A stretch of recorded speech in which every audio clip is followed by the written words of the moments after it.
Buenas noches a toda la comunidad jurídica y público en general que nos sintoniza. Bienvenidos a esta tercera emisión del programa jurídico Verba Iuris, el cual es dirigido por el Colegio de Abogados de Huaura y patrocinado por ESUDE, Escuela Superior en Derecho, Humanidades y Conciliación, así como también por el Círculo de Estudios Verba Iuris, bajo la conducción de Evelyn Yajaira Guzmán Zapata, Luis Manuel Marcelo Ramírez Bravo y quienes habla Evelyn Regina Valeria Pilgo Crevalú. Para iniciar con esta primera entrevista, contamos con la grata presencia del doctor Víctor Alberto Tuesta Suta. Buenas noches, doctor. Mi respeto, doctora. Buenas noches. Bueno, doctor, en esta oportunidad le vamos a formular dos preguntas respecto a la reciente noticia de que Indecopi declaró como barrera burocrática y legal que se exija a los abogados presentar una constancia de habilitación profesional para poder litigar en el Poder Judicial. Entonces, procederé con la primera pregunta, si le parece bien. En este caso es, ¿por qué considera usted que Indecopi es competente para pronunciarse respecto a la exigencia de las papeletas de habilitación a los abogados en litigio? No es competente, pero como vivimos en un Estado de Derecho, obviamente las instituciones cumplen un rol en estricto cumplimiento de sus fines y objetivos, en cuya virtud habría que revisar cuáles son los fines y objetivos de Indecopi y de alguna manera, cuando no es tan precisa, no es tan objetiva, se le permite alguna intromisión, entre comillas, de esta naturaleza. Y obviamente, frente a eso, lo que me preocupa es el silencio del foro. No nos olvidemos, los colegios de abogados no son simples clubes de barrio. Nosotros representamos a la juridicidad nacional y por lo tanto nosotros no solamente somos defensores, somos asesores y consultores en cuanto se refiere a la vía jurídica y a las disposiciones que diseñan el destino legal, jurídico e inclusive político del país. Entonces, llegando a su pregunta, lo que me preocupa es, por ejemplo, este decreto legislativo 1246 del año 2017, que en forma expresa en su artículo 5, en su literal F, señala que, los abogados no tienen la obligación de acreditar su constancia de hábil para el ejercicio de la profesión. Esto de alguna manera también genera cierto perjuicio a los colegios de abogados. A cuando sean los colegios de abogados como Huaura, ¿no? Ahí tienen un ingreso económico, ¿no? Y precisamente los colegios, siendo instituciones oficiales, no públicas, siendo instituciones oficiales, ¿de qué viven? Viven del aporte, ¿no?, de sus afiliados, del aporte de sus abogados hábiles. Ahora, dejar sin efecto las constancias de habilitación, de alguna manera también nos están llevando a la informalidad. Campo abierto, la huerta, la chacra para los tintas, ¿no? Entonces, peligroso. Ahora, mi pregunta y mi inquietud es, ¿qué ha dicho el Foro Nacional frente a ese decreto legislativo 1246? Sí, doctor, justamente para proceder con la segunda pregunta, le queríamos consultar qué acciones tomará los colegios de abogados, así como también el propio Poder Judicial frente a esta resolución. Yo creo que acá la decisión la va a tener, seguramente plantearán alguna demanda de garantías constitucional, una acción contenciosa administrativa, y seguramente en última instancia lo verá la Corte Suprema. De caso contrario, también este es un tema que tendrá que remitirse a la jurisdicción de la constitucionalidad en el país. El Tribunal Constitucional tendrá la última palabra, pero respecto a los colegios de abogados, deben tener no solamente presencia, sino deben tener acción.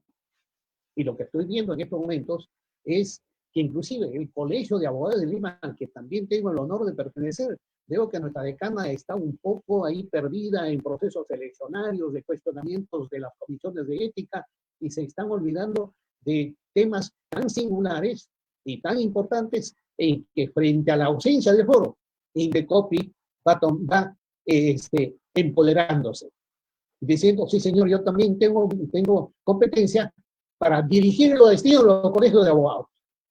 Eso es peligroso.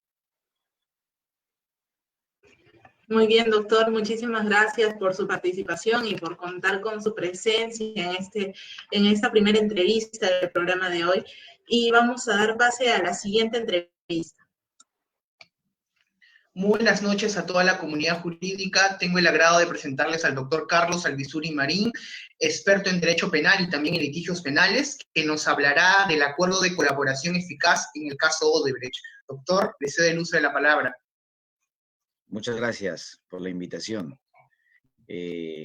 Muy amable, muy agradecido por la invitación. Y claro, hablar sobre este proceso tan interesante e importante para el país. Listo. Doctor, la primera pregunta que nos reúne en este lugar es, ¿qué es un colaborador eficaz? Y si existe algún beneficio o existe alguna reducción de la pena. Colaboración eficaz está dentro de un proceso especial, es un proceso especial autónomo, no contradictorio, no se puede contradecir, basado en el principio del consenso entre las partes. Estamos hablando del que se quiere acoger a la colaboración eficaz, el fiscal, el Ministerio Público, y en parte de las fases, la parte agraviada. Es una negociación que va a tener que existir entre estas partes, que tiene por finalidad perseguir eficazmente la delincuencia. Asimismo, el colaborador eficaz es la persona sometida o no a una investigación, puede estar en investigación o adicionalmente también puede estar condenada al proceso, digamos, relevante o adicional a lo que uno puede estar investigando. Su característica tendría que ser que se ha separado de la actividad criminal y se presenta ante el fiscal o acepta la propuesta de este mismo con la finalidad de proporcionar información útil que pueda esclarecer los hechos a cambio de beneficios premiales, que puede ser de la extinción de la pena, reducción de la pena o quizás otras medidas donde uno puede negociar de acuerdo a la información que puede estar brindando. Asimismo, el colaborador eficaz requiere de la formación de la carpeta fiscal y expediente judicial propio. No se tramita como un incidente del proceso común. Para que pueda establecerse la colaboración eficaz, esto es muy importante, tienen que cumplirse ciertas fases, ciertos presupuestos. Entre estos tenemos la calificación, la corroboración, la celebración del acuerdo, en la cual creo que es lo más interesante en todo este proceso, acuerdo de beneficios y colaboración y el control y decisión jurisdiccional. Basado en esto ya tendríamos una sentencia. Ahí podríamos llamarle colaborador eficaz. De lo contrario, seguiría siendo el postulante, el aspirante, el que intenta ser el colaborador eficaz. Esa es la respuesta. Listo, doctor. La segunda pregunta es, ¿qué opinión le merece al acuerdo firmado entre el Ministerio Público y los principales implicados en el caso Odebrecht? Bueno, el acuerdo venía tratándose ya de hace bastante tiempo, justamente en el ámbito de cumplimiento de las fases de la colaboración eficaz. Se ha venido estableciendo puntos importantes en lo que son elementos probatorios para poder corroborar la delación de estos colaboradores eficaces. Recordemos que este acuerdo, esta sentencia que podría evaluarse, es tanto de persona natural como persona jurídica. O sea, el colaborador eficaz puede ser persona natural y también puede ser la persona jurídica. Estamos hablando de implicados como personas naturales y también de las empresas. Los acuerdos que han tenido que llegar han sido distintos en las diferentes fases. Recordemos que dentro de estos colaboradores han tenido que dar información para poder esclarecer algunas investigaciones que todavía están en la etapa preparatoria en nuestro país. Pero a cambio de esto han tenido que desembolsar diferentes cantidades de dinero a favor de estas empresas internacionales.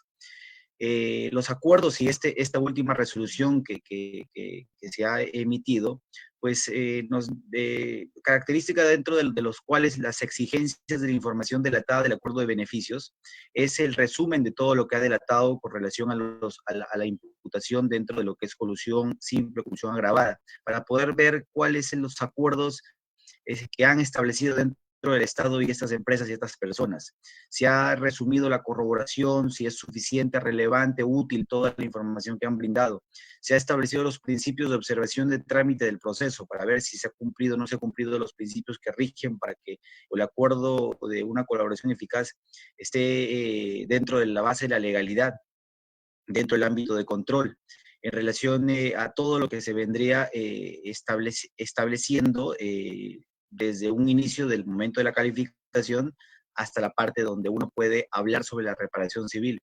Entonces, los acuerdos han sido muy, creo que las personas que se han acogido a la colaboración eficaz han sido muy astutas. El Estado creo que ha sido un poco débil en ese sentido.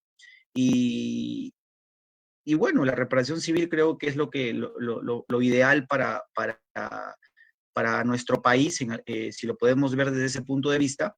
Pero recordemos también que estas personas el acuerdo que han tenido es la extinción de la pena, ¿no? O sea, ya no podemos quizás analizar, investigar sobre estas personas porque ya el acuerdo está firmado, siempre y cuando hayan dado diferentes informaciones. Lo único que esperemos es que esta información pues sea a base de legalidad, tenga diligencias quizás que se puedan corroborar correctamente con otras investigaciones y sea útil para el proceso y el sistema penal que tenemos en el país. Claro, comparto lo mismo que usted, doctor. Muchísimas gracias por su tiempo y a la vez por acompañarnos en este espacio jurídico. Muchas gracias. Muy buenas noches a toda la comunidad jurídica. En esta oportunidad tenemos al doctor Michael Dávila Cobos, quien es fiscal adjunto provincial de la Fiscalía Provincial Corporativa especializada contra la criminalidad organizada de Huaura.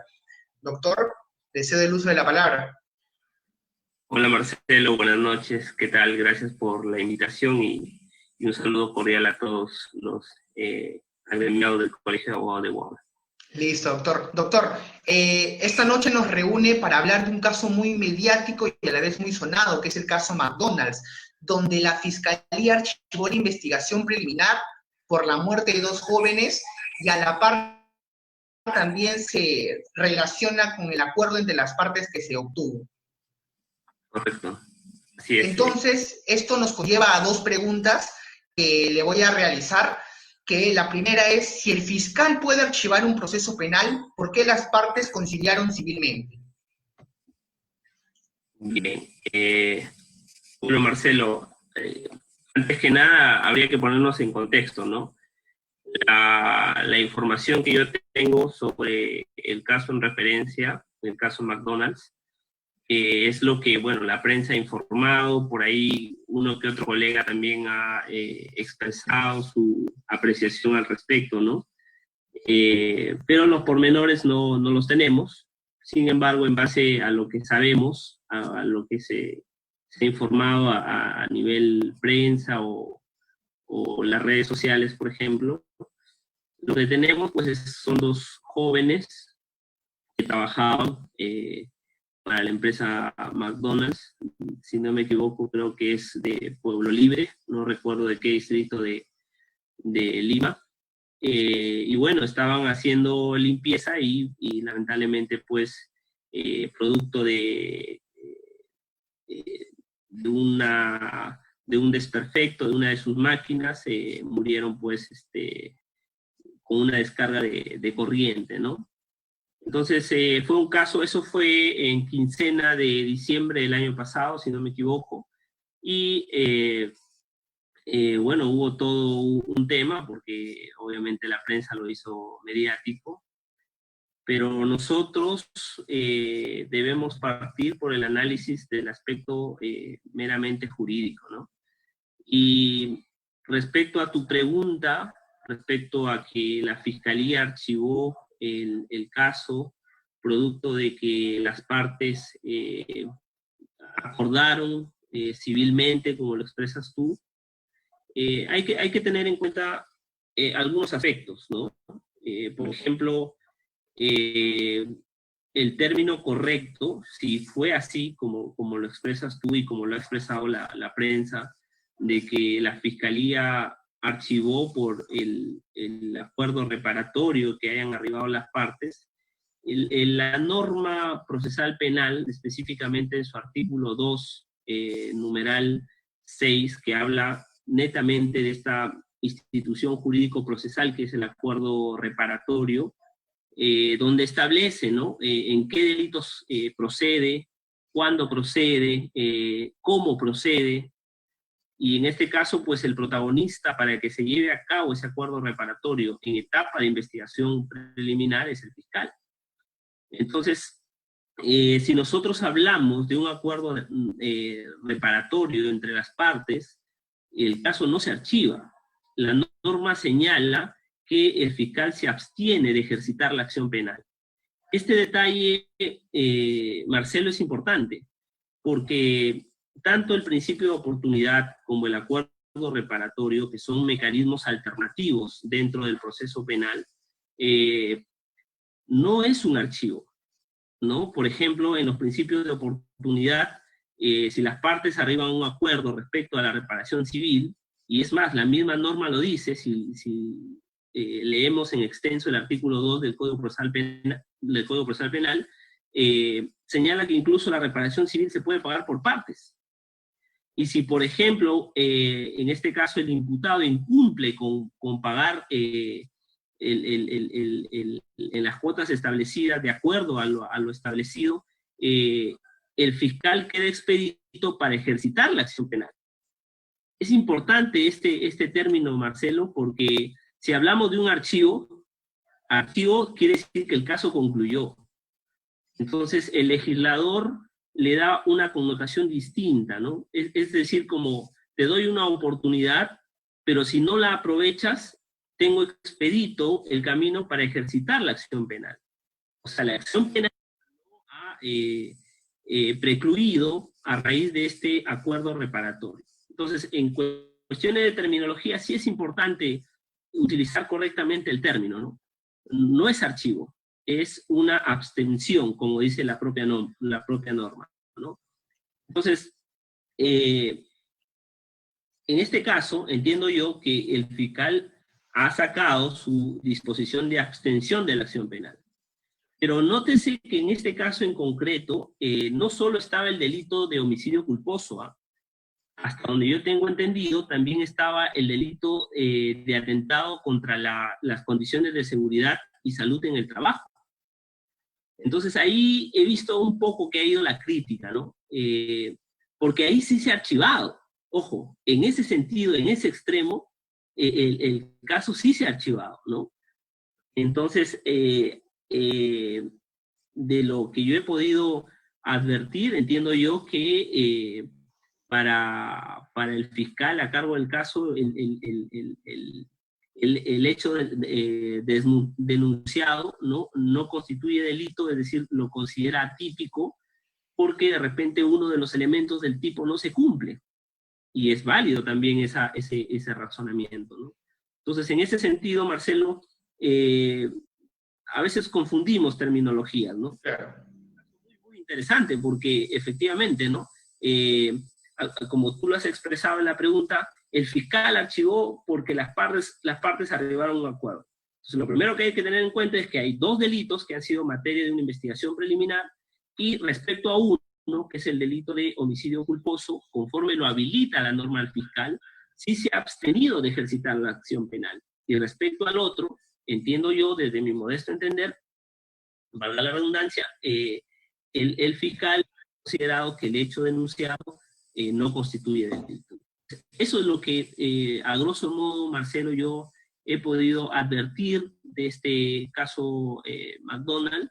Entonces, he visto que se ha criticado. Es más, hace poco, si no me equivoco, en septiembre le han aperturado indagación preliminar el órgano de control al fiscal a cargo del caso, ¿no?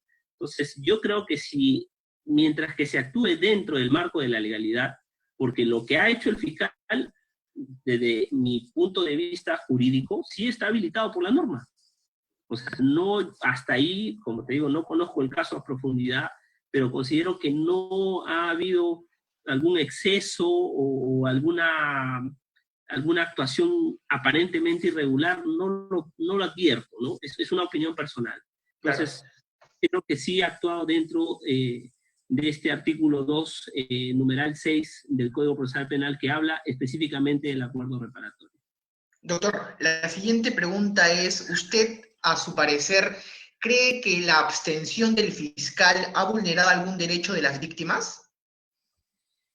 Esta segunda pregunta, Marcelo, tiene relación con la primera, porque, a ver, el acuerdo reparatorio es un mecanismo de negociación entre las partes, esto es, entre el agraviado y el imputado, ¿no? Porque estamos a nivel de investigación preliminar, es imputado. Entonces, yo considero, o sea, si la parte agraviada está de acuerdo, o quien la represente está de acuerdo con lo acordado, valga la redundancia, entonces no habría ninguna vulneración de derecho, porque si no estuviese de acuerdo, simplemente no se arriba a un acuerdo reparatorio, ¿no? Así de simple. Entonces, distinto sería, especulando un poco, ¿no? Porque recordemos que la audiencia de acuerdo reparatorio sigue el mismo procedimiento que la audiencia de principio de oportunidad. Es decir, que el fiscal actúa como moderador y él trata de coadyuvar a que las partes arriben a buen puerto, ¿no? Y ahí la norma también, si lo revisamos a profundidad, establece en qué momentos puede intervenir, incluso si la parte agraviada no concurre, el acuerdo se puede llevar a cabo entre el imputado y el representante del Ministerio Público.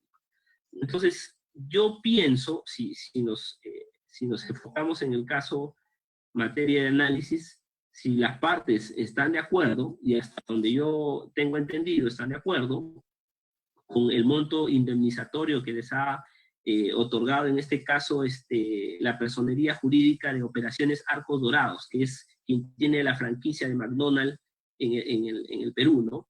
Entonces, si están de acuerdo, si consideran que el monto resarcitorio de alguna manera puede menguar el agravio que han sufrido, entonces yo no veo ninguna afectación. O sea, a primera vista, ¿no?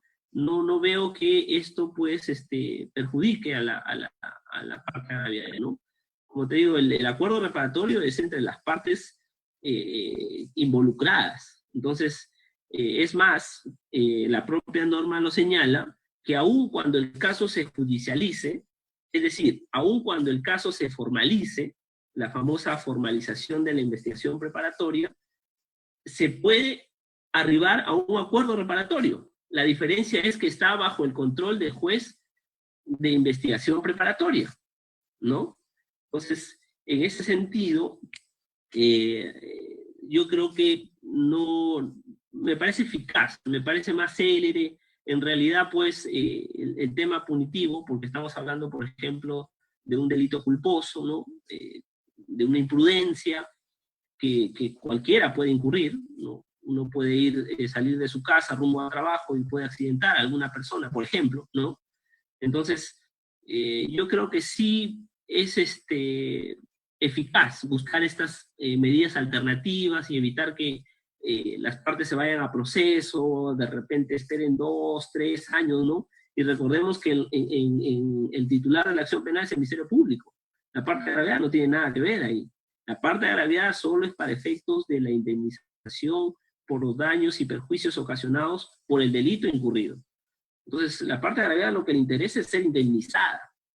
No sé si me dejo entender. Entonces, si se ve satisfecha en ese sentido, yo creo que resulta eficaz que todo, como se dice en el argot criollo, muera en la etapa de la investigación preliminar. ¿Para qué recorrer todo el proceso el proceso penal, ¿no? Para que recién se vea resarcida por el daño ocasionado. Listo, doctor. Muchísimas gracias por su tiempo y a la vez por su apreciación de este caso muy mediático a la par. Gracias a ti, Marcelo, por la invitación y un saludo a nuestro decano.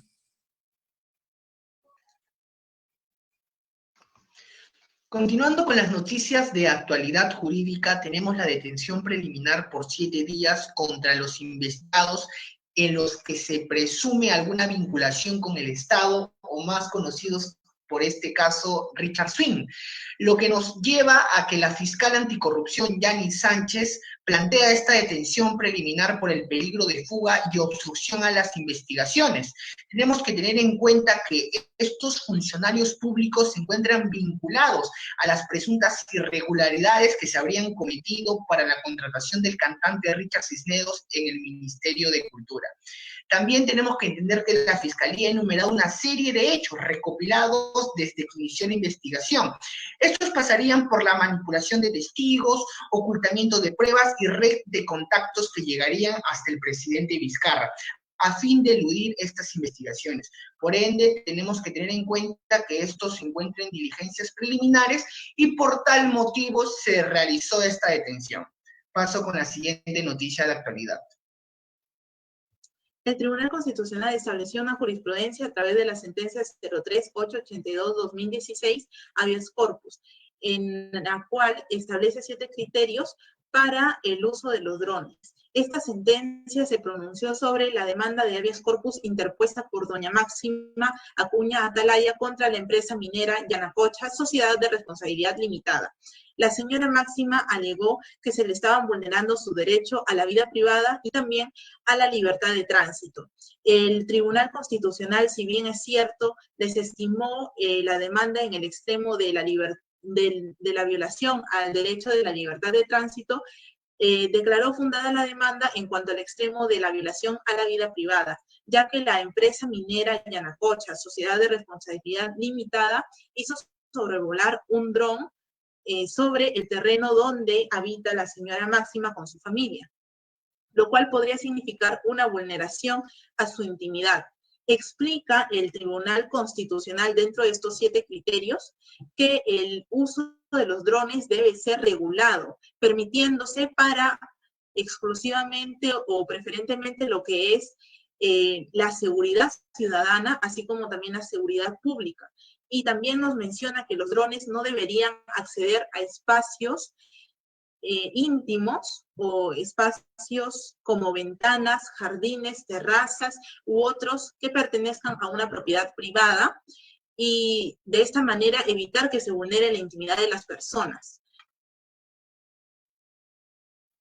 Les recordamos que el Colegio de Abogados de Huaura sigue llevando a cabo diferentes eventos académicos que son de interés de la comunidad jurídica. Así, el día lunes 5 del presente mes realizará el evento académico online titulado La prueba de oficio en el proceso civil. Comentarios sobre el 10º pleno casatorio civil, a cargo del doctor Johan Kesnay Casusol.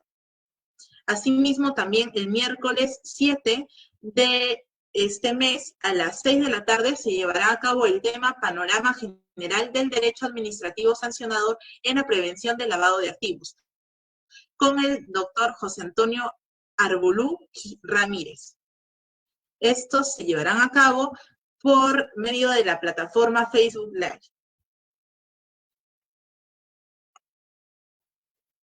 Y para seguir incentivando a la lectura, les recomendamos en esta semana el libro Acto Jurídico, Negocio Jurídico y Contrato del autor Lizardo Taboada Córdoba. Asimismo, agradecemos a todas las personas que nos han estado sintonizando en la transmisión de hoy del programa jurídico Verba Iuris. Les recordamos en la par que estaremos transmitiendo cada domingo a las 6 de la tarde, y estén atentos a la página siempre del Colegio de Abogados de Huaura, asimismo del Colegio de Abogados de Huaura Académica, donde subiremos siempre todas las actividades que lleva realizando el ilustre colegio para la comunidad. Muchas gracias y hasta la siguiente semana.